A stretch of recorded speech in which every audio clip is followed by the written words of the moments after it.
welcome to another day in the cave. What's up, everybody? Welcome to Off Wire. Welcome back, Ryan. Welcome back, or welcome for the first time? Yes, because long story. Actually, yes, Ryan was here before, but Beatna lost all the footage. Technical difficulties. Blame it on the female. Always blame it on the minority. But wait, there's only one person here that's not a minority. We're going to blame it on you. Oh. The man. The man. The system. The system. His face broke it. The system of oppression. Can I have my bottle opener? Yes. So, hope everyone had a wonderful week. I hope most of y'all watched Black Panther, Wakanda Forever, also known as Fatherless Child at the end. Oh, no, never mind. That's a whole other topic. But we'll just... I heard white people weren't allowed to see it on opening weekend. Well, there was like one idiot who said that we shouldn't, if you were not African American, you shouldn't watch it. And you should pay a non-white to go watch it instead. This is true. This is true. But then So- the majority, so the next- majority of the African Next community, topic. African American community, came out and said, "Don't listen to this bitch. She's just absolutely batshit crazy." Yeah. You know. So move on.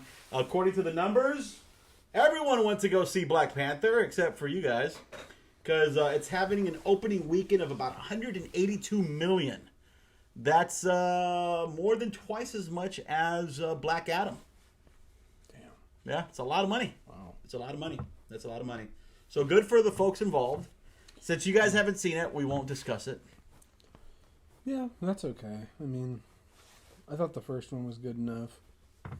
I wasn't needing a second one really myself, but, you know, if the second one answers all those questions, then thank God we got it, you know? Yeah. It was a fun movie. I have some issues with it, but again, we could leave it up till next week until most people watch it, because I don't want to spoil This it. guy already a little bit late for that. Too late. If you've been Yeah. on this channel, I've spoiled the shit out of that I was movie. gonna say this guy has 2 videos that are spoiler reviews of that movie. He's also seen it twice. So Yeah. I didn't really care for the first one, so I don't have much interest in seeing this. You didn't care? I didn't want to be the guy Because to you're a say it. racist. I didn't want to be the guy to say it, but I thought the first one was pretty trash. But that's No, just the me. first one It's was just good. it's mediocre at best. Thank you. I mean, it's not a terrible movie. It's not the greatest movie. It's just a movie. Let's talk about the biggest, shittiest news we had. Oh God. Okay. Actually, No, it's no. the just- second. Talk about It's the the best chicken second shittiest news we had this week. The first one we're not going to talk about. It has to do with politics. The second one has to do with Kevin Conroy passing away, and that one hurts. Arguably more disappointing than the political thing you were going to talk about. No, I Easily. said I wasn't going to talk about it. No, I know. Okay, but we're saying the same thing. But arguably worse news than Yeah. the political news was the passing of Kevin Conroy. My God, He was Batman. very much so. He was Batman. For a lot of people, you know. Yeah, I mean, I remember like coming home from school and like watching it in the afternoons and always The looking forward to animated that. series. Yeah. Yeah. One of my favorite movies growing up was Batman Beyond: Return of the Joker. I never saw that one. Oh, so That's when he plays the older Bruce Yeah, Wayne. he plays Yeah. older Bruce Wayne in the Batman Beyond series, but that movie just in general is one of my favorite. It has this sweet flashback to the night the Joker died. And for those of you who have not seen that movie yet, I recommend you pause this video, go rent it anywhere you can, watch it, and then come back here and listen to this. All 5 of you watching. No, that movie has a flashback where Batman is looking for Robin, who has been kidnapped, and he tracks Robin down to this factory-type setting that the Joker has him. And when he finds Robin, he finds that the Joker has tortured him and altered his mind to the point where now he is a young Joker. He's like a Joker Jr. Oh, yes. Joker, I remember that. Joker Yeah. and Harley Quinn have basically taken Robin as their own, and Robin basically holds Batman at gunpoint after this big fight between Joker and Batman, and at the end of the fight, the Joker has like Batman pinned, and he sees Robin, who's like dressed up as a mini Joker, and has them at gunpoint. And the Joker holds Batman up and tells him to shoot Batman in the chest with one of those poison dart flags that says bang. And Robin is like shaking, holding the gun, laughing and crying. And he fires and shoots the Joker in the chest with the flag, and it kills the Joker. And that's the end of the movie. But then in the Batman, when it comes back to present day in the future, in Batman Beyond, the Joker has somehow returned from the dead, and he's causing havoc. And it has Mark Hamill and Kevin Conroy reprising their roles as the characters, and it is so good. Yeah, you know, Mark Hamill tweeted out a picture that was very touching. It was a picture of his Joker holding Batman's cape, saying, "We'll miss you, old friend." Yeah. You know, and the thing about Kevin Conroy is that for fans, he was always approachable. Right? And that's why there's so many stories of so many people having these great stories of Kevin Conroy, because he was out there. It was his job. How many movies? 15 movies? I mean, this guy was the longest Batman, right? Was it like 30 years or something like that? Yeah, I'm saying he was the longest Batman. He was Batman. And, it's a sad story. I got to give credit. If you guys didn't read this, Cameron wrote a piece on Nuke the Fridge. It's actually being featured right now, and I just want to finish with his final paragraph, where he says, "In closing, let's all remember Kevin for what a stand-up guy he is and the legacy he left behind. A talented performer, a true inspiration, a silent guardian, a watchful protector, a dark knight." That was very touching, Cameron. Yes. You know what? That he will be missed. Good thing is there's 30 years worth of content that he left behind. Man. Literally a lifetime of content for you to binge over time. Yep. Just to like really feel the impact of his performance as Batman. And across many different mediums too, because it literally was movies, video games, TV, games. Yeah. Even live action in the the Arrowverse stuff, right? Yeah. He's old Bruce Wayne. He played old Bruce Wayne, Yeah. and it's crazy because someone posted a video that I guess he was at a school just 2 weeks ago, doing like a thing that he always does to go out and talk to like students and stuff. He was just there, So evidently he was battling cancer, is from what I'm getting. Yep. And had been for a long time too. Did they say what kind? I don't remember. Yeah. I don't know. Yeah, unfortunately. Yeah, but again, he will be missed, and but we have plenty of content. So, yes, all right. Let's move on from more depressing things like that to we're going to be posting a video probably about the same time as this of we just got back from Frankenstein's. Yes. All right. Some of us, it was the first time. Yes. Yep. Yeah. So. Right, I know we did a quick reaction after we walked out that we'll probably be posting here, or probably posted before this, who knows. But what was your reaction? Oh, by the way, Frank & Son's Card and Collectible Show, for you folks that don't know, it's a place in City of Industry. It's been around for about 25 years. Its current location is at a old Sam's warehouse. And it's, imagine about 200 different vendors with permanent booths, kind of like an indoor... I hate to say flea market because flea market makes it sound kind of shitty, right? But imagine an indoor mall, kind of like an indoor flea market. Okay, It kind of feels like when you go to like conventions. Yeah. Yes, I was gonna convention say, floor. It There you feels like if you've ever been to Comic-Con or any kind of convention like that. There's an open floor with you'll run into people in costume, all kinds of different people. And then booths with all kinds of different collectibles and interesting things, personal artwork, all kinds of things for you to check out and for you to purchase or just walk around and window shop, I mean, they literally have everything. And by the way, when we say everything, I mean everything. If you're into Pokemon, they got it. Yu-Gi-Oh, they got it. Comic books, everything that you could imagine. From a $2 comic book to a $1,000 comic book, someone there has it. From Star Trek to Star Wars to McDonald's Happy Meal toys, right? To the $2,000 sideshow collectible pieces, right? So it's a place for everyone. So if you see some of the stuff that's inside the Fortress of Solitude here, right? The Bob Cave. Sure the Bob Cave here, you'll see some of that stuff. So it's sci-fi, it's horror, it's anime, and you know what? It's a good time to go out and hang out and support your people. Our people. The geeks are running rampant there. Yeah, the nerds. The nerds are there. Check it out. They're in the City of Industry. Frank and Sons Card and Collectible Show. They're open Wednesday, Saturday, and Sundays. Wednesday, Saturday, and Sunday. So now, Ryan. Yes. What was your thought about that place? Just like walking in the door and like looking up for the first time, just seeing like just everything. It's like I couldn't even like pull focus on any one thing in particular because there was just so much to like take in. But it was really cool. It was really cool getting to walk around through there.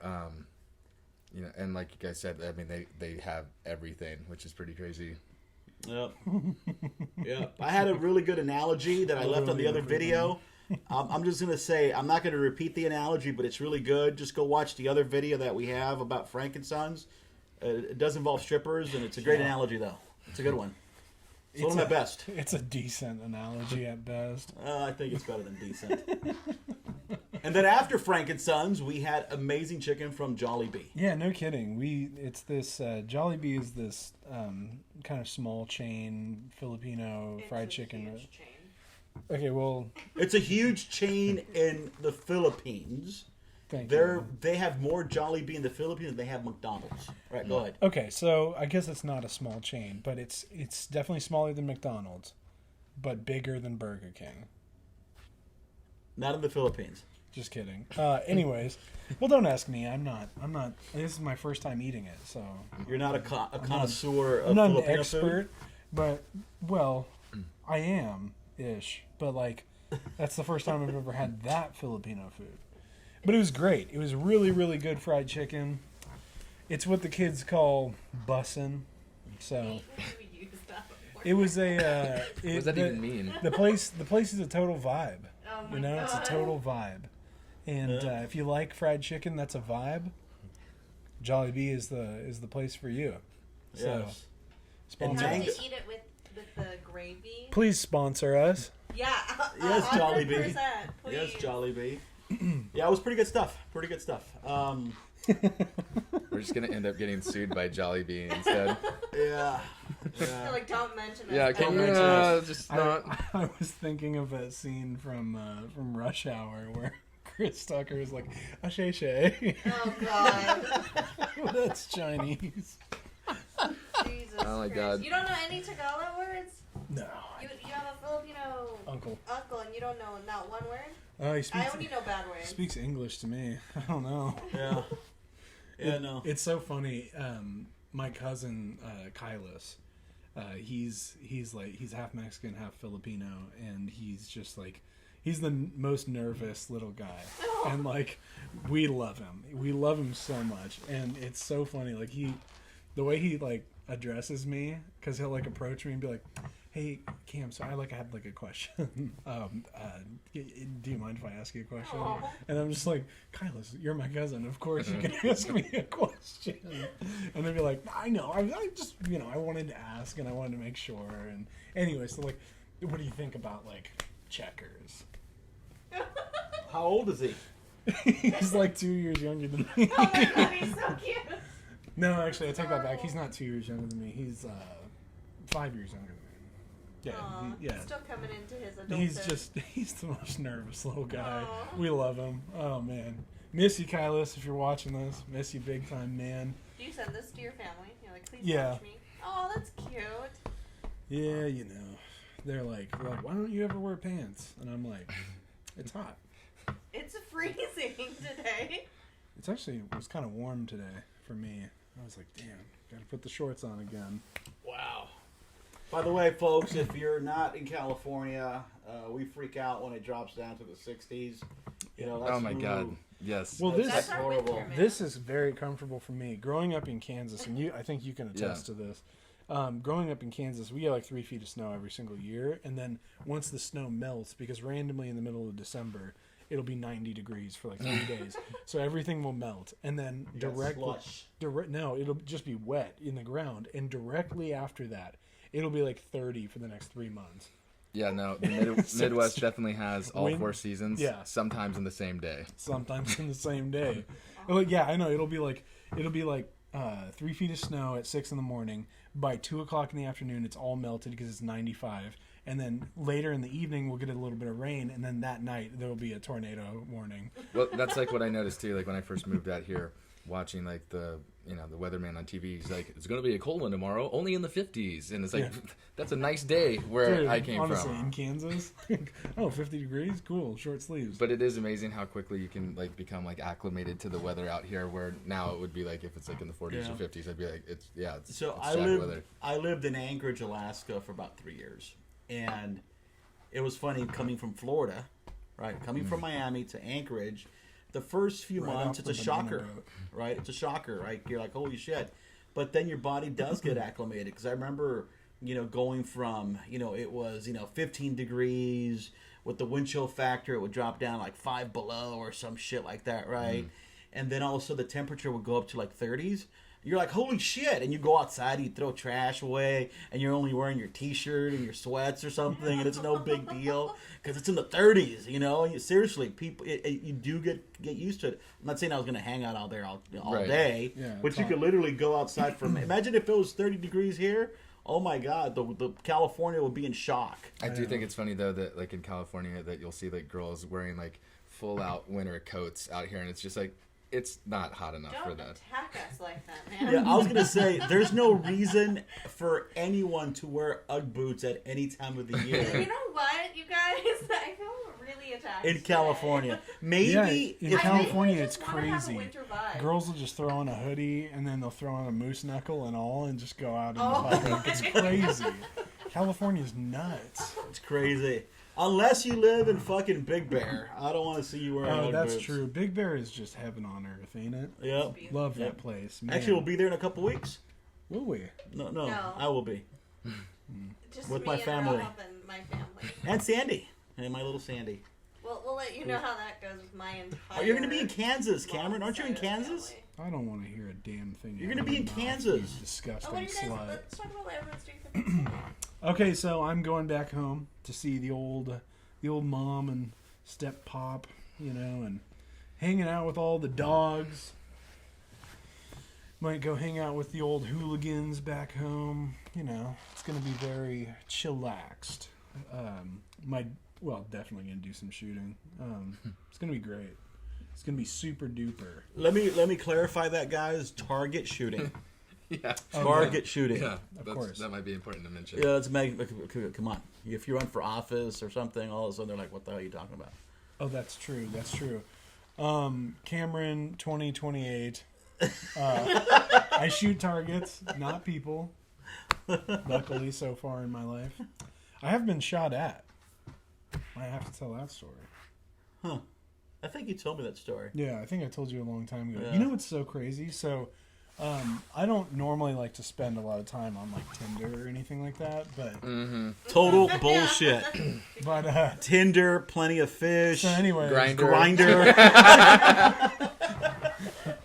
so That's how we met. It was Grinder. Oh my God. we became best friends. Yep. So, anyways, I was talking to this girl on Tinder, and it was like right after we matched, and she was saying how she's like an adrenaline junkie or whatever, and I was like, okay, what does that mean? And she told me, she's like, oh, I've jumped out of an airplane. I go Literally just injects it adrenaline. Pulp Fiction Pulp style. Fiction style. I was like, but she told me about all of her like little adventures and stuff, and I was like, oh yeah, that's cool. Well, I've been shot at, and like it was just a joke, and she was like, wait, what? Like, really? And I was like, yeah. And then from that point forward in the conversation, she started like, she was clearly angry, and I was like laughing because I was like, why would that make you mad? You don't even know anything about the story. And I don't know. She was saying something like, the audacity that you would think I would even find that attractive and all this crazy stuff. And I should have said I was serving my country. Yeah, I know. I was in Iraq. I know, I should have lied. I was in Mogadishu or something. You're like, did you see the movie Black Hawk Down? Yeah. 1993. I watched it. It was crazy. I was there at the theater watching it on the big screen. What the hell would you know about adrenaline? Have you seen Ewan McGregor in that movie? He's incredible. Yeah. That was one of Tom Hardy's first movies. Well, yeah. Also, He's the guy who loses, or gets the other guy to lose his hearing. was that before Star Trek Insurrection? Because remember, he plays the clone of Jean-Luc Picard. Oh, maybe. There, you didn't know that. No, you're the Trekkie here, not me. No, I'm just the cultured person. I don't give a shit about that nerd stuff. Okay. Okay, he just whatever. On this podcast. I know. So, Ryan, where are you going for Gobble Gobble Gobble? I actually currently don't have any plans. I usually find some nice foster family in California to take me in during the holidays. So, If we were here, we would definitely invite you. well, I appreciate it. Well, actually, on Thanksgiving Day, we're not doing anything. Yeah. You know, maybe we do something for Thanksgiving Day. Thanksgiving Day here.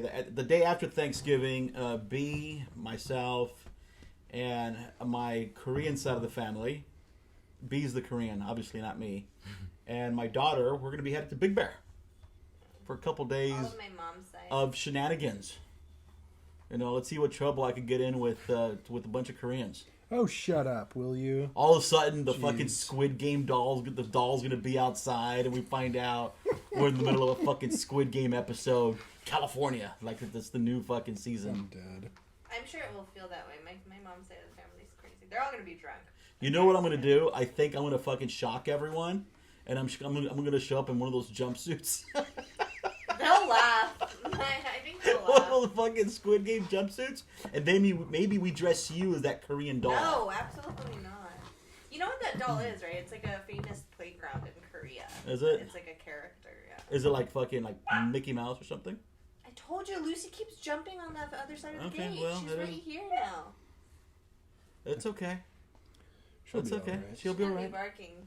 So, Cameron, we talked about this a little bit before we went on the podcast about Indiana Jones, right? So And here's where the fun stops. this is actually, you know what? This might even be worse than fucking Kevin Conroy passing away. So there's been some, and I want your guys' reactions. I'm also going to give you my take on a couple things. I posted this earlier on Bob's Sunday School. That so there's talk. There's talk about there's a dog. my dog's There's barks. barking, guys. I There's a apologize. dog in You the know what? wall. We're gonna pause this for a second. Yeah. She's so. You have like a. You know what? We're not going to pause it. I'm just going to tell my story about how I got shot. Or we can pause it, whatever. And Prime's here. Oh, sweet. Cameron, can you do the trackpad unless you want to keep going? The what? The trackpad? I can't see my mouse. Unless you want to tell your story. Yeah, F it. I'm going to tell my story. We'll just have to chop this portion out. Or maybe it would be funny to not just tell your portion of the story while he's gone. Okay, I'll do that. What do I do? Just keep telling your story. But he's gone. I said, do it while he's gone. Because it's funny. Oh, okay. So I dated this girl named Debbie. And she introduced me to, by the way, Sex. this is...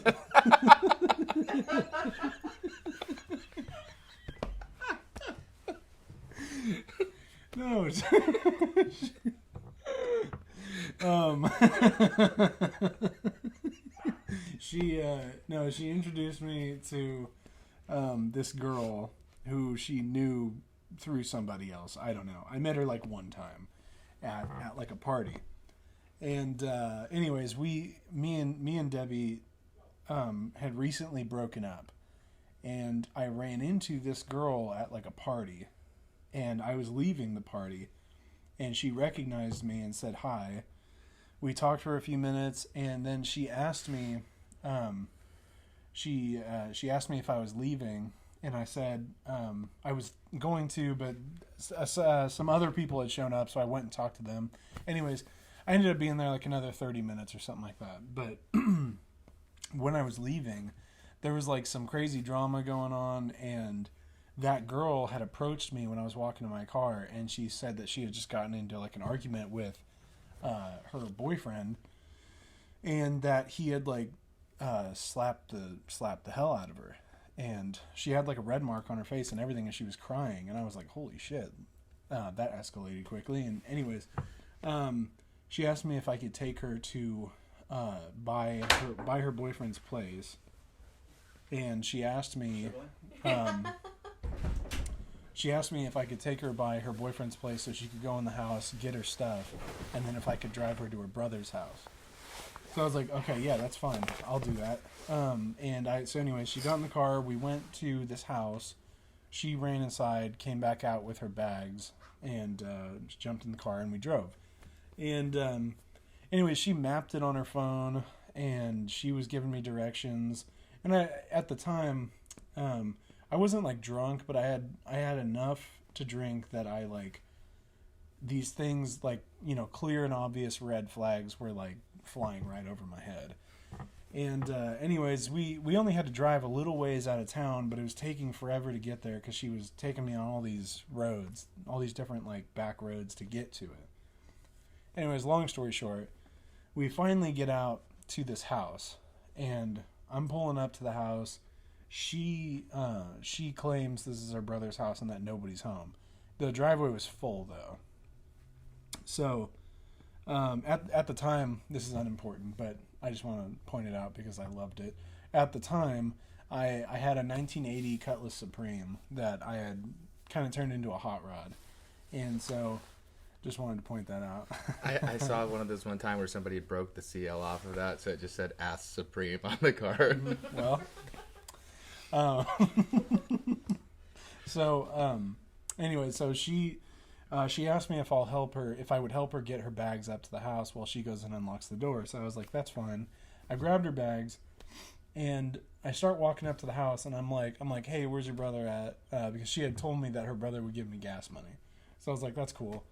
And I asked her where her brother was, and she said, oh, I think he's like upstairs right now. You want to come inside? And I was like, that's fine. I'll wait out here. And she said, no, come inside.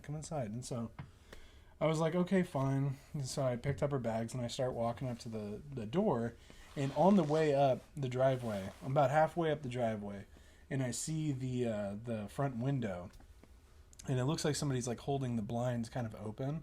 And when I noticed that, they like dropped the blinds, so they swung back closed. And I thought that was weird because she just said her brother was like upstairs. So I thought it was weird. I didn't think anything of it really, but I got up to like the front patio, and I'm walking up the stairs to the patio, and I can see through the front door because it's one of those glass doors, and I see through the living room into the dining room type area, and I see just this big ass dude kind of peeking around the wall looking at me. And when she like turns on the light, like that's when I saw him, and he kind of backed up behind the wall like he was hiding. And like I said, I saw him there, and I saw on the main window, I saw someone like holding the blinds kind of open. And it occurred to me immediately that she wanted me to come inside the house, and that this was probably a setup. Mm-hmm. And so without even saying a word, I just tossed her bags in front of the door, and then I just ran back to my car and just Dukes of Hazzard style jumped in, put it in drive, and just fucking started driving. And these guys I saw in the rearview mirror, like 3 big ass dudes just burst through the front door running through the yard, and one of them took a shot at my car when I was driving away. Damn. And dude, I mean, literally I was ducked under the dash and steering, and I didn't even turn on the headlights, and I was going maybe 40 miles an hour through this backcountry neighborhood. What city was this in? I don't know. I couldn't tell you. California? No, this was in Kansas. Oh. But I couldn't tell you what city it was because I didn't map it, and I never saw a sign to what city it was. I just know that it was really close to train tracks, and as I was driving away, I actually hit this huge pothole that made my car bottom out, and just under the headers, it ripped out the exhaust pipe. Because it tore the whole thing out. That's better than fucking getting killed. True. And anyways, I was driving for a long time, and my phone, when I was trying to call my buddies, because it was kind of late at night, I was trying to call my buddies to tell them what happened, and while I was trying to call them, my phone died, and I didn't have a charger in the car at the time. And so I literally had no idea where I was. I was in the middle of nowhere. It was like 2 a.m., and my phone was dead. And anyways, I was just taking roads and highways and trying to follow signs until finally I got spit out on this highway that I recognized, which goes from Emporia, Kansas to Topeka. And I just took the highway back home. Wow. And that was the story, or that was the night I got shot at. And then I asked Debbie, why is it that this girl I briefly was introduced to by her tried to set me up, and Debbie told me that she had no idea what I was talking about. So. And who's Debbie? Just this girl that I dated for a little while after high school. So what you're telling me is you don't have a whole lot of good luck with Debbies. I do not. Normally Debbies are bad luck for me. Not But little Debbie's though. Put that out there right now, so fresh. Yeah, What if she both. watches It's this? because, guys, there's another Both Debbie. of those disgusting whores are out there Okay. somewhere in the world. Well, I'm not talking about the most recent Debbie. I was talking about Debbie and her evil friend that tried to set me up. Alrighty, so let's move on. So we were talking about Indiana Jones. Oh, Jesus. Okay. Yeah, hell of a segue. Yeah, not much of a segue, but let's talk about Indy. So there's reports going on right now that the new Indiana Jones 5 has done some test screenings, and they're god-awful, and the studio's panicking, which kind of surprises me because for the most part, James Mangold is a very good director, right? You got, just look at 3:10 to Yuma, and you look at Logan. Those are two top-notch movies, right? Mm-hmm. And so I'm kind of surprised about that. And part of the report is that they're also trying 2 different endings, and the endings are pretty bad. Phoebe, what's the name of that actress? Phoebe Waller-Bridge. Phoebe Waller-Bridge. They're saying that her performance is not too good, but they're trying to set it up as something where she's going to kind of take over, again, not the role because there's only one Indiana Jones, but basically she will be taking on his role on a potential spin-off. The other ending is that he dies. I think both sound like garbage. Then at the same time, there's talk, and this is being reported by the Hollywood Reporter, so there's a little bit more, it's a little more real, right? There must be some truth to it that the studios right now are pitching, are talking to writers and pitching a potential TV series of Indiana Jones for Disney Plus. And if they're going to do that, the question is what? There's no idea of what they're going to do, which comes to my belief of what I believe should happen, which was, we know that in 78, and this was in Bob's Sunday School today, 77, 78, when George Lucas is in Hawaii hanging out with Steven Spielberg, they're hanging out at a beach. Spielberg looks to Lucas and he says, I want to make my own James Bond movie. And this was when Lucas tells Steven, wait, I got something better. And he pitches the story of Indiana Smith. It wasn't named Indiana Jones yet. And he talks to him. He basically says he's a professor. He's an archaeologist. He has all these adventures. And he pitched him on it, and the rest is history, right? So my belief is that if George Lucas was pitching Steven as basically Indiana Jones as a replacement or another franchise similar to James Bond, then there shouldn't be no reason why we can't recast him. And they've had before, right? The Young Adventures of Indiana Jones or the Chronicles of Indiana Jones, the TV show. We also had River Phoenix playing fucking Indiana Jones in The Last Crusade, and he was fucking excellent, right? He would have been actually a great Indiana Jones today if he was still alive. Hell, I would go as far as saying that 10 years ago, they could have cast Nathan Fillion as a fucking new Indiana Jones, and I would have been okay with it. I'm not okay with... The truth is, I'm not excited about this whole 80-year-old Harrison Ford coming out and once again playing Indy. There's also talk that the MacGuffin the part of the story is there's some time travel elements involved, or there's some flashback sequences involved, because there have been some pictures of Harrison Ford with some dots in his face, which is probably because they're going to be using de-aging technology. Okay, so my thoughts are, fuck it, let's recast Indiana Jones and go back and give me tons of stories. Give me period pieces. Don't do like James Bond, where they just go with current times. Give me period piece Indiana Jones, and give me a batch of new stories. You could have an actor sign up for 5 films, and I could have 5 new fucking Indiana Jones movies. What say you guys? I think they should bring back Tom Selleck. No, I'm just kidding.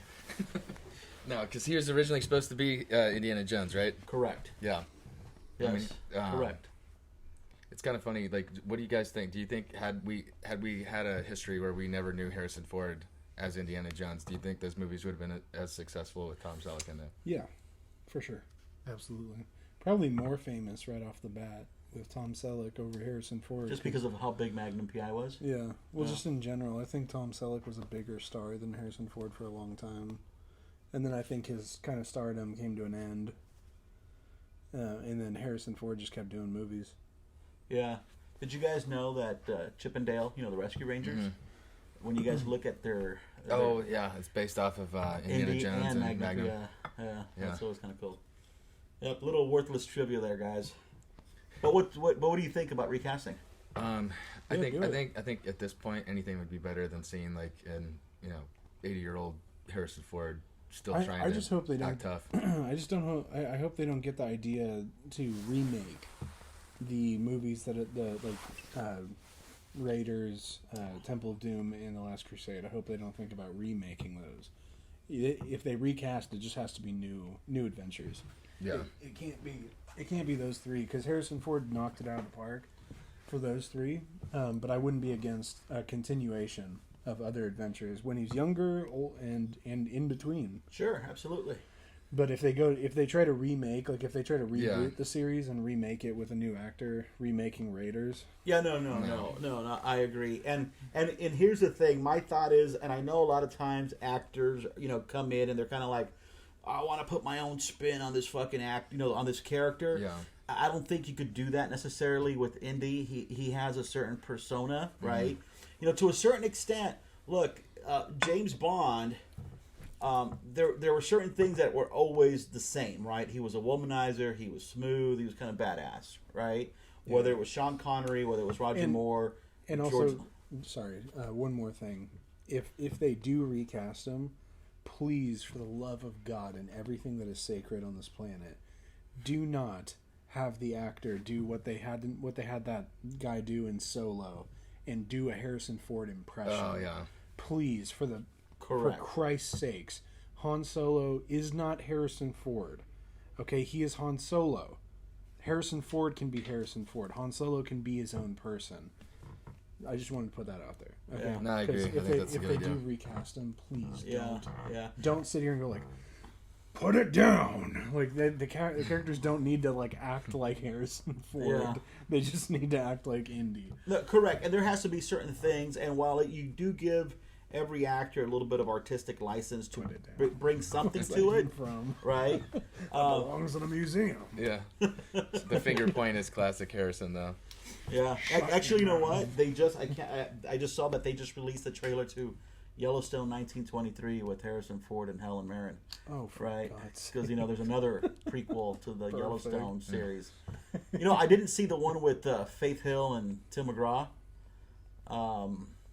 But I'll watch it. Yeah. But Harrison Ford, again, I love the guy. I love him as Han. I love him in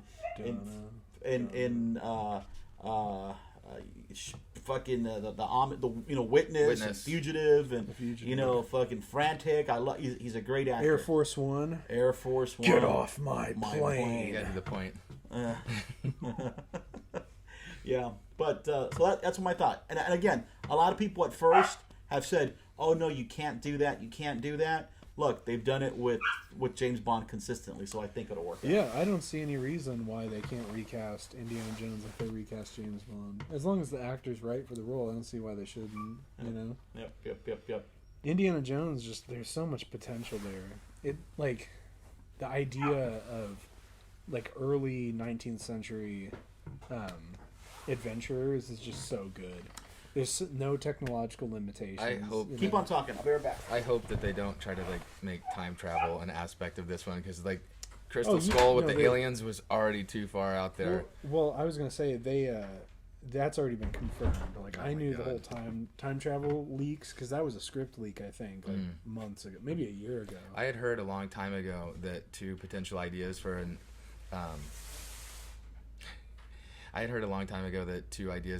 Indiana Jones sequel would have been for him to either look for the Lost City of Atlantis or the King Arthur's sword Excalibur. And either one of those ideas to me sounds better than time travel or whatever the hell happened in Crystal Skull. Yeah. Crystal Skull, controversial opinion. I didn't hate a lot of Crystal Skull.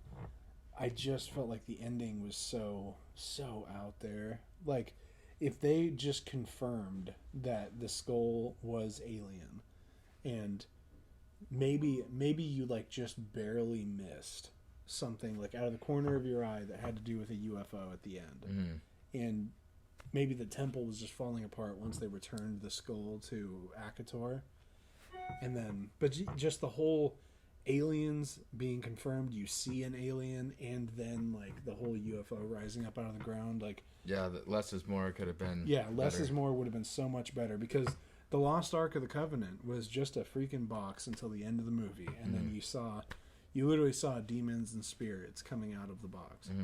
Just keep that stuff to a bare minimum, and then also remove the whole Shia LaBeouf swinging from Oh my god, I know. That was like the worst part of that whole fucking There's movie. a couple of fight scenes in it that were just unnecessary altogether, but like the majority of that movie I don't really hate.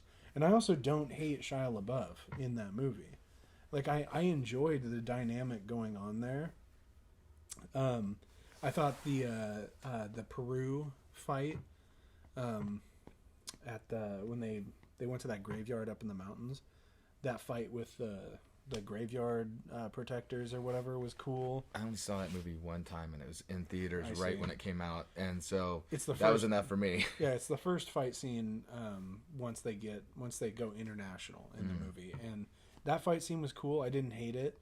It felt very Indiana Jones, and well, that's actually the part where Shia LaBeouf starts to like respect Indiana Jones more, because before he just thought he was a nerd, and then after that fight he like saw that Indiana Jones could like kick ass, and he was like, remember, well I don't know if you remember, but Shia LaBeouf was down inside that pit and he was looking up at Indiana Jones. He was like, I thought you said you were a professor, and he was like, part-time, and he's like standing up on the hill and there's like lightning flashing, and he looked like Indiana Jones again.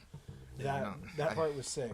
Then there was a lot of goofy stuff. I think I tried to repress most of that from That's fair. memory hole it. That's fair. I mean, I don't really consider it an Indiana Jones movie personally. I just think it's like a goofy. I mean, to movie. be honest, like I wasn't really a big fan of Temple of Doom. What? I like Raiders and I like Last Crusade, but Temple of Doom was kind of the weak link in those original three films. Even Steven Spielberg agrees with that. Yeah. He regrets a lot of what he did with the Temple exception of getting a wife out of it. Well, Yeah. Okay, so he says that, but I could be just completely wrong about this, but I feel like I remember him saying that like Steven Spielberg was getting divorced during that movie, and you're looking at me like that. I'm listening. Go ahead. He said he was getting divorced in the making of that movie, and that's why he made the female character like sort of an annoying idiot. Like the whole movie is because he. But that's where he met Kate Capshaw. Yeah, but what does that have anything to do with him going through a divorce? Like this is the second time she became his wife. Because he was boning Kate Capshaw. But he's responded to me with this response when I say that the reason that movie didn't come out as good as the other two, and this is what Steven Spielberg said, is that he was going through the middle of a divorce, so he wasn't like giving his all to the project. Oh, he And was then giving his all to Kate Capshaw. 2 times now he's Indiana responded Bones with this, but he and was the Temple of boning Poon. Kate Capshaw. Yeah. And it's like, okay, but that means nothing in regards to the quality of the film. Name another Kate Capshaw movie. Completely irrelevant to Think the point quick, I was think trying. quick. No, I don't know. Space Camp. Okay. Space Camp. Okay, cool. So like, but that still has nothing to do with why. Like he says, Temple of Doom is not that great of a movie, and you're like, what? And then I'm like, well, yeah, even Steven Spielberg. There's great stuff in there. Yeah, but it's not that great of a movie. I mean, comparing it to, I'm like, yeah, sure. Comparing it to the three, comparing other it to the two. two, sure. I mean, it's definitely a better movie than Crystal Skull. Yeah, but for like, sure. Crystal Skull was garbage. But There's, by the way, and I would disagree with you. I think everything out of that fucking movie, was garbage. There was not one redeeming factor of that movie. It was embarrassingly bad. I hate yeah, sure. Except there was some scenes that were cool. Yeah. So I was just kind of going through some of the stuff. So some of the reports, and again, it's the internet, so you can't believe everything you read. But they're saying that the TV series might not have to do with Indiana Jones himself, but it might have to do with Abner Ravenwood. Okay. Okay. Marion's dad from Raiders of the Lost Ark. Correct. Yeah. Now here's something that I believe I'm hearing that they're retconning, or they're trying to retcon. Yeah, but like, Okay, remember the Like, who guy who cares? gave Indy his hat? Yes. Okay. that guy. They're trying to say that that's Abner Ravenwood. Okay. Wow. Right? Because he was also, he was out there, hunting relics and doing stuff. And let's see if they end up retconning that at all. Okay.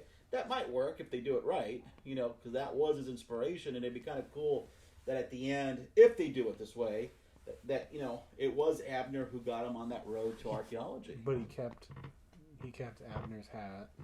He kept Abner's hat, yeah. Interesting. So, So Abner was like a grave robber before he. but I thought he was a professor. Well, they don't give too much story on who that guy was. That's the whole thing.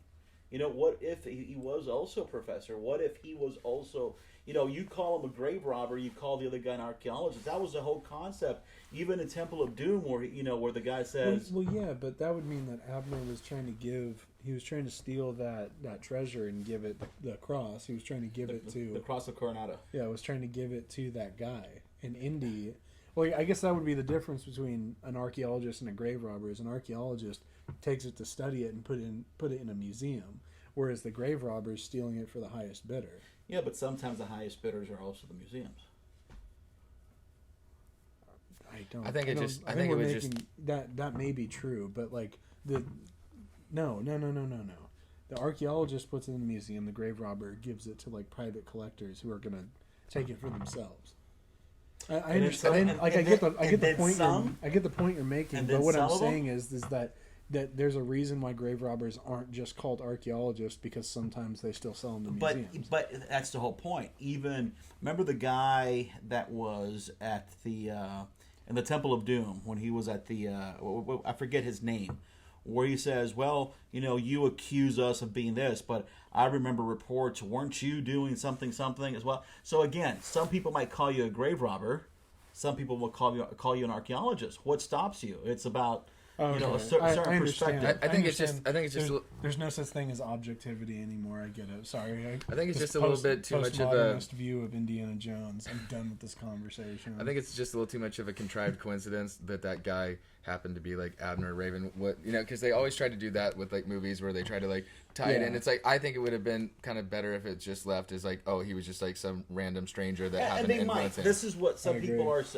because the reports are that the series that they're trying to pitch has to do with Abner Ravenwood, and that might be interesting. Let's take part of that world. I'd still rather see Indy just do what they want to see Indy do than to see Abner do what Indy should be doing.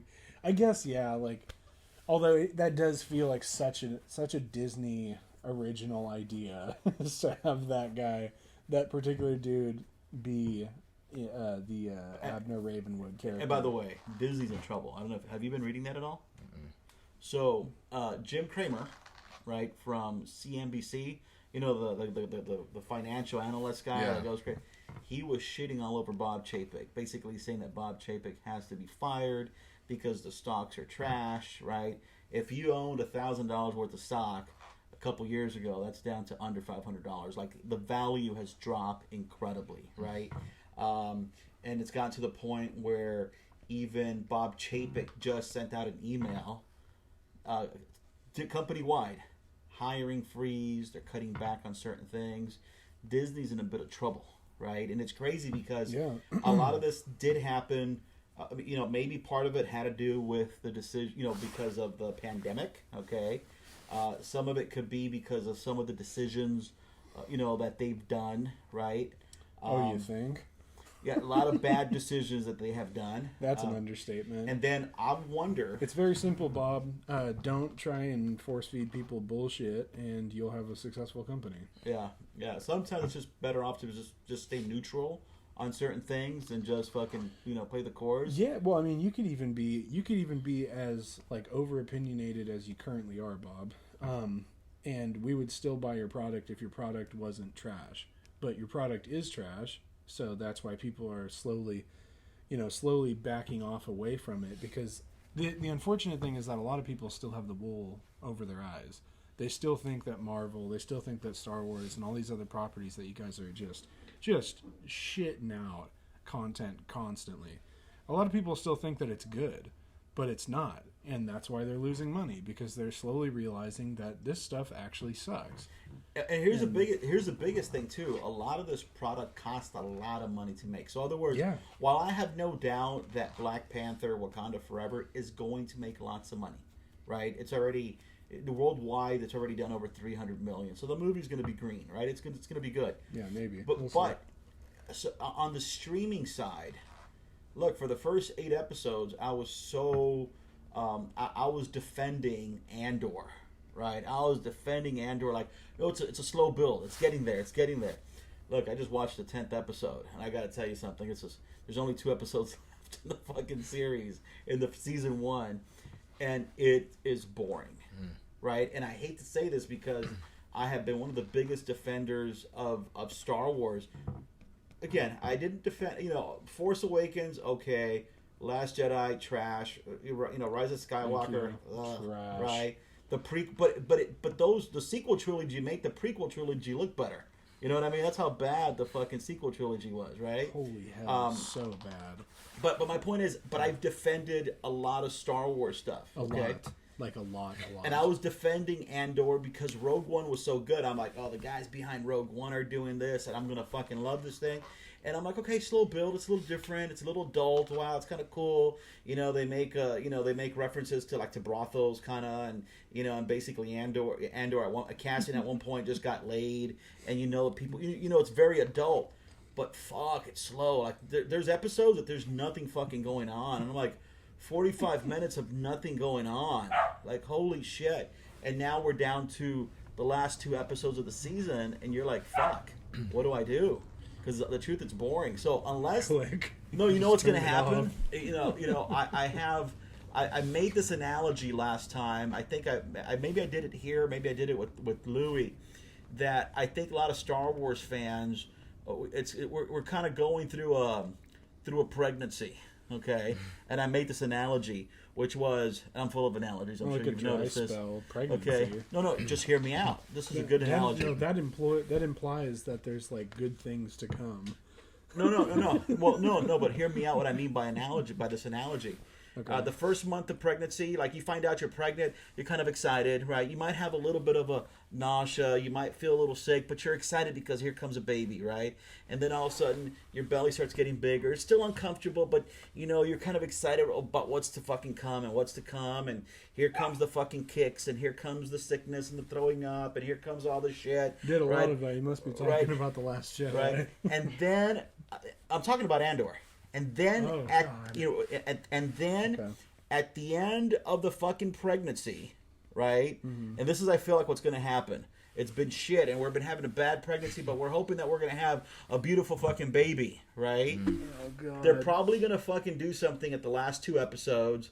They're going to show the Death Star, like the construction of the Death Star. They're going to fucking show Emperor Palpatine because... Remember this? Right? They're going to show the Emperor or some shit, right? Cool. And fanboys are going to go crazy. And it's called the Halo effect, right? Women, when they have the fucking baby at the end, after the baby's born, they forget about all the shit they went through, right? Because they were just happy that they now have their ugly baby. Okay? I'm just glad that you understand the circle of abuse. No, seriously, cycle of and that's abuse. exactly what's been happening. So I think that's exactly what's going to happen. Star Wars fanboys, they give us a little bit of fan service on, of Rise of Skywalker, and we're okay, but we forget about all the shit they put us through. Minus the Tales of the Jedi that have been good and the animated stuff that has been solid, right? Rey learning how to swing a lightsaber so that she can defeat Imperial guards later. Yeah, that's kind of how I felt about the new Ghostbusters movie too, Afterlife. I felt like they just kind of tacked in fan service kind of there at the end, and then just like tonally the movie just did not feel like the first two films. It's like those had a lot more humor in them. It was like basically just very dry for most of it, and then they throw in some stuff from the first movie so that people will be like, oh yeah, it's like my childhood, and it's kind of just saccharine. It's false. It just felt a little false to me.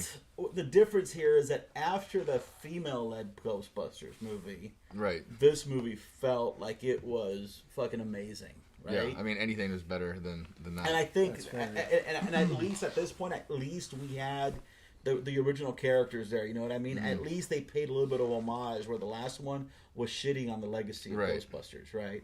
But so for me, in regards to Star Wars, that's what I feel. Right, that we kind of get suckered in. We forget about all the shit we went through. Not we. Not we. Well, I do. So he's like, we've been suckered into that, and I've been like, no, I've been off the Star Wars train for a minute. I saw the writing on the wall. Man, oh God, I'm having flashbacks. I was like so excited for the Marvel movies when they all started coming out. Yeah. Because like when I was a kid, like I grew up like watching the cartoons, playing the video games, all that stuff. Mm-hmm. And at first I was kind of afraid, like, oh well, shit, now I'm like too old, this came out at the wrong time. I wish I had this when I was a kid. But I really got into them up until like whenever like Infinity War Endgame came out, and then I kind of felt like I was done. Like, okay, I've reached the end of this. And now everything else has just been kind of like Marvel fatigue for me since then. And you know what? There's definitely is a bit of fatigue. And when you watch, by the way, when you end up watching, let's admit, Phase 4 has sucked. Right? This new phase has been god-awful. That's easy. Right? Phase 4 has been fucking trash. I know that there's just stands out there that will swear to God in heaven that Phase 4 has not been just burning dog shit. And they will sit here for hours and tell me, Cameron, you don't understand. It's nuanced. You don't understand, Cameron. And I'm like, I do understand. It's just shit, though. Like, there's no hiding the fact that it's just trash. Disney, Kevin Feige, get it together, dog. This last phase of really just TV shows, really. It's mainly been TV shows. A few movies. Yeah, it's mainly, listen, we got, the WandaVision movie, the Wanda movie, the Doctor Strange movie. But I'm going to tell you, that show was a lost opportunity completely. Very good up until the end. So at the end, episodes. So the same thing with Shang-Chi. Like, they were trying to throw so much stuff, and I know Shang-Chi was decent until like the end, I thought. And by the way, even though this movie's going to make a lot of money, and the reason it's going to make Black Panther, it's going to make a lot of money mainly because of the death of Chadwick Boseman. Okay, a lot of people are kind of going to this, but when in a month or two, people are going to look back and say, now there's some good elements to it. Okay, Namor, he's not bad. Okay, he actually, and even though they retconned it and they kind of made it different and they made him Mesoamerican and stuff, it does work. Okay, it does work. And his character's beautiful, and his people are just the costumes. Like, seriously, cosplay people are gonna go ape shit putting these costumes together, right? The feathers and all that shit's gonna be awesome, right? But at the end, who's the villain of Phase 4? Right, at least I can tell you. Did they do the post-credit scene? No. They did get so they had a great opportunity. So at least in every, the thing that we had from Phase 1 to 2, it was leading to Thanos, right? Yeah. And Thanos was the big baddie, right? He was the villain. Well, we didn't actually get any glimpses of Thanos until Avengers. Correct. Okay. But it was leading towards it, right? With Yeah. it was the moment we got fucking Loki and even in Thor, right? They were already setting that up. We were going that direction. Guardians as well. Well, was there any mentions of Thanos prior to the first Avengers? No, but the world was there. We knew that Thanos They were is part of building that toward world, it. right? My thing is, right now, who is the big baddie of the fucking Marvel universe? Yeah, I mean, We don't know, and this is that's my biggest issue with Black Panther. There's certain things that are happening in this movie that would have been a great opportunity to start laying down the groundwork of who the big baddie is. Because like Eternals, like you look at Eternals, you're like, okay, this movie at the end, even though it was very pretty, like it was shot great, there was some beauty, like the colors were good and all that stuff. didn't Eternals have a post-credit scene where I didn't watch the movie, by the way, but Harry Styles' character. no, not that. Where an actual, like, what is that, a Titan or a Celestial shows up and like in front of the planet?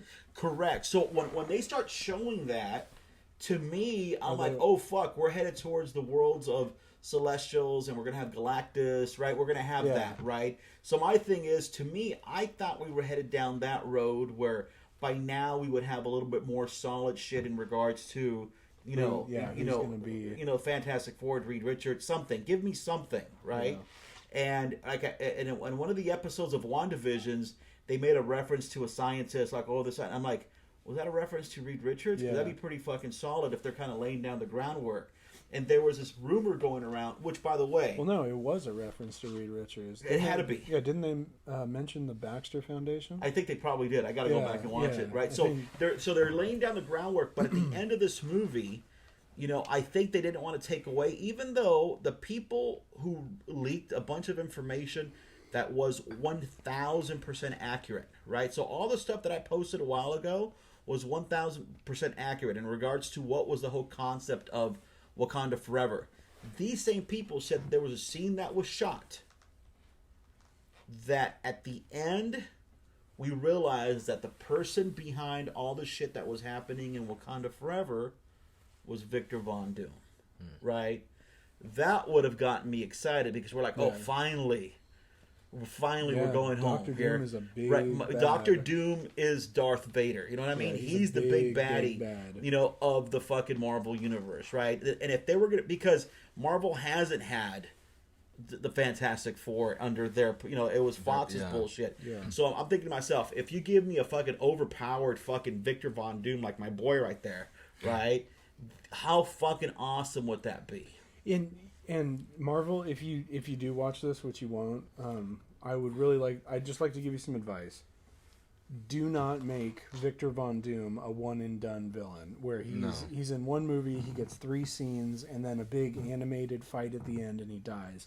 You should just make him a character that literally no one is strong enough to beat, but he recognizes that he's so powerful that it doesn't matter that no one can beat him, and that he just, if this is not making sense, I'm sorry, but like, just make him so that he knows he's so powerful that he doesn't have to give a shit about destroying the galaxy or whatever. Like, allow him to just be in these movies.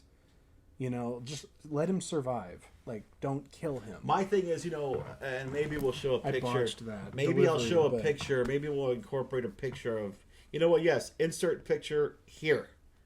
All right, there we go. Yeah. So I think that, Ooh, no, here's the thing though. Wanda is still alive. We know that, Yeah. right? She is a very powerful sorceress or, witch, right? The fact that Doctor Doom also is a sorceress, they need to somehow have something new. Sorcerer. Don't get Marvel's fucking brain thinking. Okay, sorcerer. Yes, yes, Sorcerer. Okay. Stop it. Vicky Von Doom. Yeah. Vicky Please. Von Doom. I'm telling you that, like, I will eternally be done with you guys with fucking Marvel. But my point is, if they do something like that, that would be fucking pretty solid. You know what I mean? If somehow there's something to do with each other, maybe it's Victor Von Doom that comes and fucking saves her. They do a I don't know, scene from or like something the underworld from or the something underworld, like that. something Yeah. like that. You know what I mean? But there was so they were supposed to show that this is not a secret. So basically, the whole premise of Wakanda Forever. I was about to say Wanda Forever. Wakanda Forever is that basically Sword. Remember, we have Shield and we have Sword, right?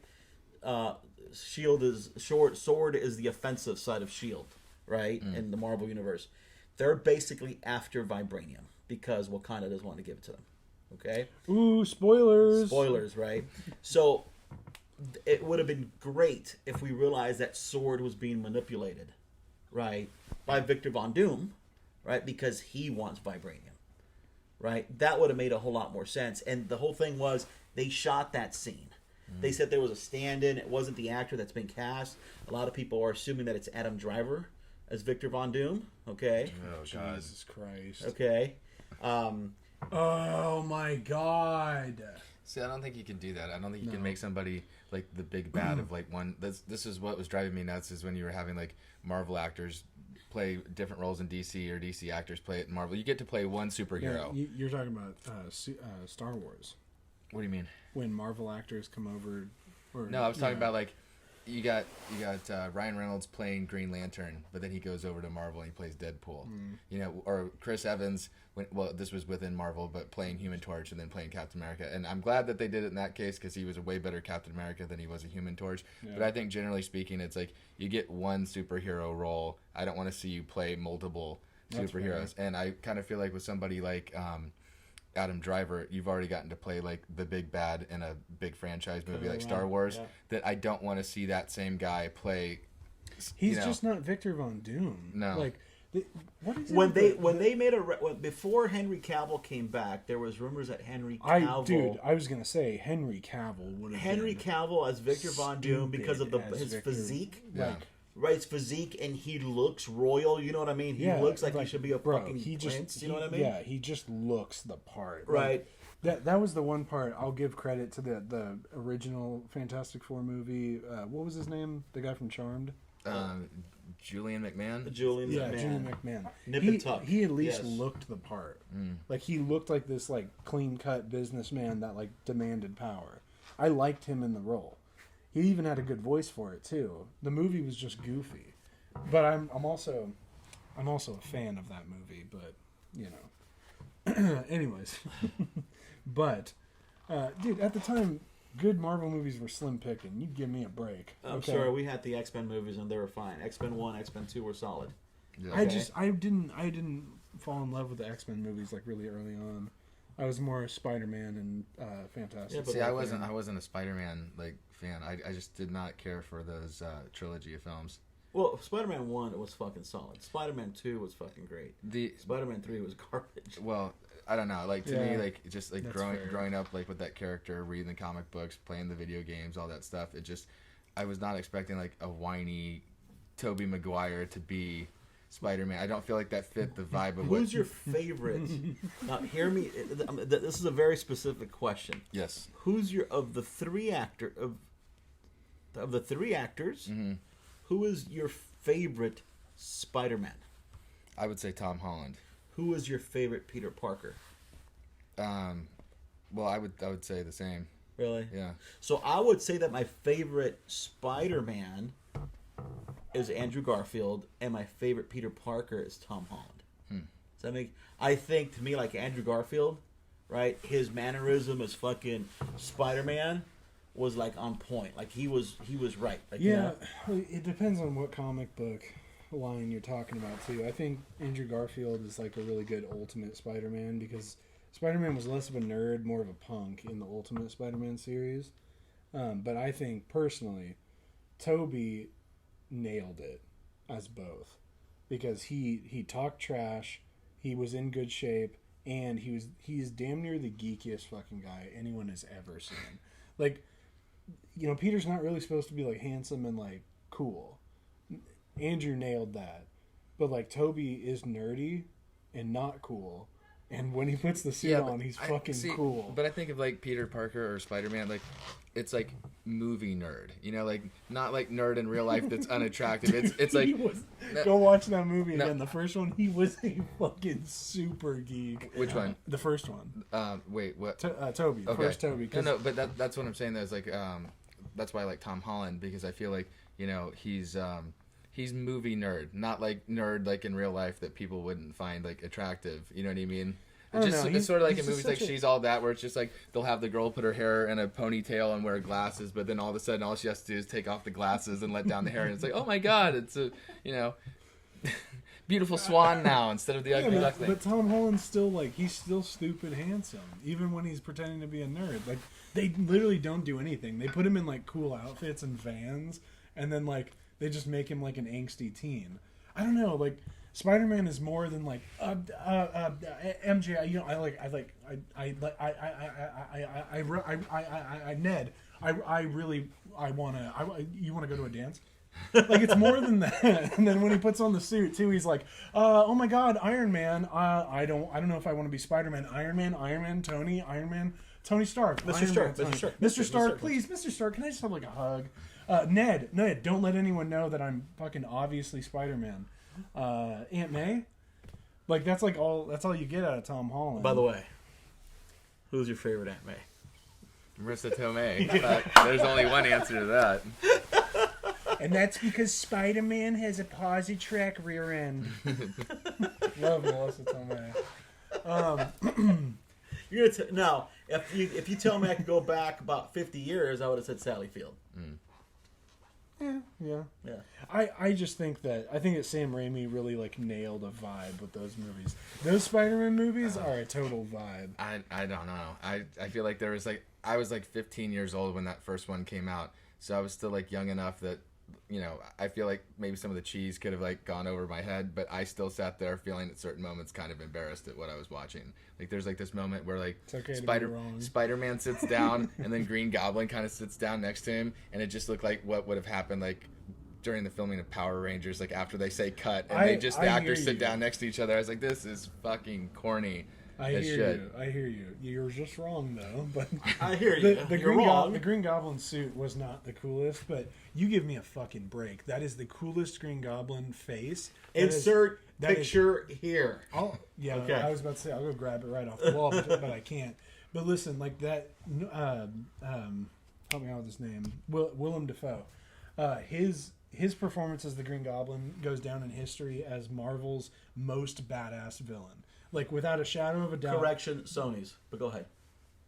So, without a shadow of a doubt, that portrayal of that character is the best that Marvel is ever going to get. Okay? No one is ever going to top Willem Dafoe's performance as the Green Goblin. You know what's funny? I was watching an interview with Willem Dafoe saying that a lot of people are telling him that he should really play the Joker. Yeah. And he's kind of like, what are you trying to tell me? I got to play another maniacal. No, they say you have the perfect vibe. Can you imagine him as a fucking Joker though? Like an old Joker. What is going on with that's the thing is that it would just be the Green Goblin. Yeah. You know, what is going on with the new Joker movie? Like, it's a musical now or some shit? From what I'm getting, I don't know. Those rumors I think just came out to get it publicity. No. It's not a musical per se, but I think there's going to be scenes because look, you could say that there was a musical scene in the last Joker when he's walking down those fucking steps. Yeah, dude, that was a fucking great scene. I think there's going to be scenes where him and Harley Quinn are like in love and like singing to each other or whatever. And I think in their heads. In their heads or something. And on the outside, I think both of them are going to look a lot dirtier and less like the comic book characters. And they're just going to be like lighting up people with a machine gun or something like that. By the way, I don't know if you followed up on this. In Arkham. Right? The DC Studio label, right, that James Gunn and Peter Safran, that label has nothing to do with the Joker movies. So Joker is completely independent from James Gunn. Nothing to do with James Gunn. It's because that story arc of this particular Joker has nothing to do with it's going through Warner Brothers, but other words, you know, I just think he doesn't have to worry about continuity because of this movie. Nor does he have to worry about James Gunn. Yeah. This is whatever happens in that universe has nothing to do with DC Studios. Yeah. Same thing also with the Batman spin-off series with Colin Farrell. The Arkham Okay. show? Yeah, they're saying none of that has to do with James Gunn. So what James Gunn is doing, because they also had a report a couple days ago, and by the way, we got to start getting close to wrap up here soon. We're like hour 15 minutes in. Okay. So James Gunn and Peter Safran have an 8 to 10 year arc that they've mapped out. And they were very clear that this mapping that they're doing, this arc, is going to incorporate television, movies, and video games. Okay? But they're going to be telling one story. Is Robert Pattinson going to continue to be the Batman into like a Justice League universe? No, this has nothing to do with that. Okay. That's a different world. So you're saying that you'd have to play the games, watch the movies, and the TV shows to get the whole story? I think that they're kind of doing that to a certain extent. They've done that. Marvel's done that with their universe, right? To a certain extent, they're Star Wars, right? The canon side of everything, it's all one story. But basically, with the story that they're gonna say that James Gunn is gonna be handling, right, has nothing to do with the other movies, right? There might be another movie after this one with Batman, with Robert Pattinson. There might be something else with the Joker afterwards. That's cool. What they're doing, their movies are all going to be connected, and they're going to bring one universe together. They're not going to be worrying about multiverses, right? Cool. Now, the Flash movie is a multiverse movie, but that is still part of that universe, right? That's going to be like one fucking universe that is not going to have anything to do. The Snyderverse. So what's that? The Snyderverse over here, and then the new Gunn universe over here. Well, there's going to be certain elements of the Snyderverse that are crossing over. Snyderverse is done, okay? You mean just like actors, or Some of the actors have come over, right? And they might be using part of the Flash movie to kind of set everything straight of what's going to go on from there on out, okay? Because unfortunately, it looks like every scene that Michael Keaton was supposed to be in the Flash, he's out. Okay, it looks like we have Ben Affleck coming back for multiple pictures. Good. There's even talk that the Blue Beetle movie that's coming. Okay, I guess fucking Ben Affleck's supposedly in that as well. Like they might have a scene or two of him. Interesting. Kind of to establish that's part. And some of the reshoots that they did for the Flash recently supposedly had to do with Ben Affleck's scenes. So whatever the scenes that Michael Keaton had shot, supposedly Ben Affleck's replacing those scenes. What a shame. Yeah, I think part of it is that I think they were doing fan service, and it kind of sounds good in theory. But if they're trying to establish a new universe, right, a new batch of movies, I could understand why James Gunn and the new hierarchy of Warner Brothers is trying to kind of flesh out. That's why they killed the Batgirl movie. Besides the fact that it looked like garbage, right? It wasn't going to be taking place in this universe. So why fucking put it out? And it was such a bad fucking movie that they'd rather fucking take a tax cut, right? Than fucking release it. Yeah. That's still unfortunate, though. I feel like they could have found a way to use... Well, hopefully they still find a way to utilize that Michael Keaton footage, because that's the fan service I actually give a shit about. But how is it going to play out? That's the big question. They could just change who Michael Keaton is talking to. I mean, we don't even know what the scenes look like. Yeah, so who knows? Who knows? I mean, literally, they could still end up in the series somehow. You could literally have Ben Affleck standing right here and Michael Keaton right here. Yeah, basically like the Spider-Man one of those meme? things. Well, the interesting thing is Ben Affleck in the Justice League movie. His theme music is some of the Danny Elfman score. They literally used some of the Michael Keaton Danny Elfman score in Justice League, in the part where he has that rifle and he's shooting and he drops it and cape out down in that pit. literally when his like cape comes out, it's like as he's going. So it's like I'm gonna have to go watch it. I feel like that's like really weird that they're doing that though. Like that sort of cross contamination between. They, remember in the Snyderverse they were going to be playing with multiple universes.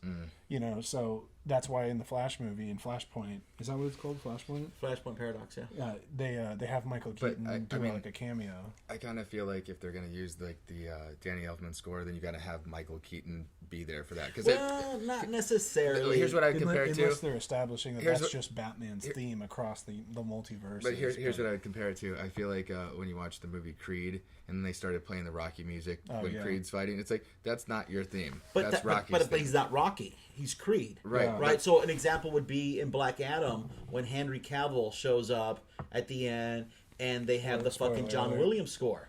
Right? It's fucking to me, it's like the James Bond music. You could have multiple fucking actors play James Bond, but you give me the fucking James Bond theme, I know it's fucking James Bond. And you give me the iconic John Williams Superman score, I'm cool. That's fucking soups. Yeah. You know what I mean?